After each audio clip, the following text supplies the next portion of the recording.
1600 candidats, 53 métiers vont concourir au World Skills 2024. 64 candidats français, dont Paul Dejeu, champion de France en ébénisterie, qui affrontera 21 concurrents internationaux en septembre prochain à Lyon. Nous l'avons rencontré à la Fédération compagnonnique d'Annecy Pays de Savoie, où il s'entraîne.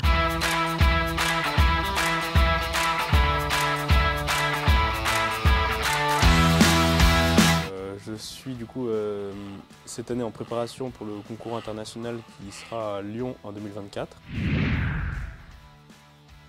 Il y a une grosse préparation technique et puis il y a aussi une préparation mentale et on va dire sportive parce que le concours c'est quand même très intense. Donc c'est beaucoup d'entraînement. Paul il s'entraîne le soir, le week-end, surtout son temps libre. Et puis il a aussi des semaines où il ne va pas en entreprise. Il prend ce temps-là aussi pour préparer ce concours. C'est vrai que là du coup il me reste 3 mois avant la compétition. Donc là à partir de la semaine prochaine je vais être à temps plein pendant 3 mois pour me préparer à ce concours. Donc là c'est sûr qu'il y a encore beaucoup de boulot.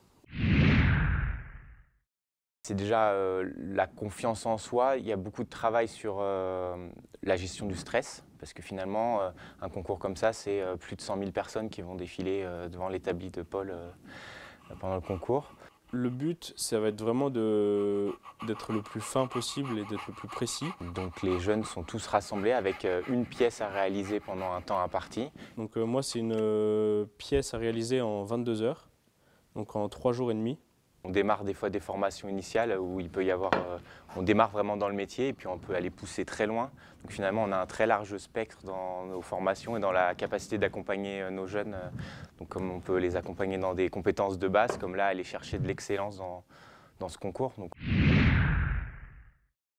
Au niveau de ma personne, enfin, de mieux se comprendre, au niveau de l'organisation, du travail, découvrir de nouvelles choses, de nouvelles personnes, de nouveaux métiers. De pouvoir partager aussi le savoir-faire français du coup avec d'autres pays, d'autres nations. Parce qu'on se retrouve en face de candidats comme des pays asiatiques où eux ils ont des préparations de plusieurs années, où ils ont des candidats qui se préparent sur plusieurs années. Donc voilà, il y a du challenge. Il va faire toujours plus vite et plus propre. Donc la précision, l'excellence.